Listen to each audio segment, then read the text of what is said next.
दोस्तों, आज की कहानी एक शहर के सबसे मशहूर और पुराने अस्पताल की है, जहां डॉक्टर फहद रात की शिफ्ट में काम करता था। वो हमेशा कहता था, रात के वक्त अस्पताल में अजीब चीजें नजर आती है, लेकिन कोई नहीं मानता। एक रात जब बाकी सब स्टाफ जा चुके थे, फहद ने इमरजेंसी रूम में एक अजीब सी चीज महसूस की। मरीज तो नहीं थे, मगर किसी की सांस की आवाजें सुनाई दे रही थी। जैसे ही उसने आगे बढ़कर देखा, एक बोझल साया मरीजों के बेड के पास खड़ा था, लेकिन रोशनी में उसका कोई चेहरा नहीं था। डॉक्टर फहद ने फौरन लाइट ऑन की, मगर सब कुछ खाली था।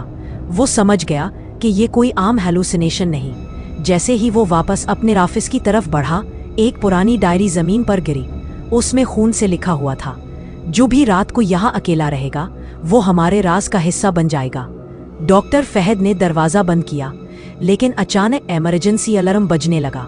जब वो अलार्म की तरफ दौड़ा तो देखा कि सब बेड खाली थे, मगर मरीजों के साए जमीन पर हिल रहे थे और हर बेड पर खून से लिखा हुआ जुमला था, तुम भी जल्द हमारे साथ हो जाओगे। फहद ने फोन उठाकर पुलिस को कॉल करने की कोशिश की, लेकिन नेटवर्क बंद था। पूरे अस्पताल की दीवारों से सरगोशियां आ रही थी। कभी कोई चीख रहा था, कभी किसी की हंसी गूंज रही थी। वो भागकर अस्पताल के बाहर जाने लगा, मगर सब दरवाजे खुद ब खुद बंद हो गए। आखिरी लम्हे में फहद ने आखिरी उम्मीद के तौर पर विंडो से बाहर झांका।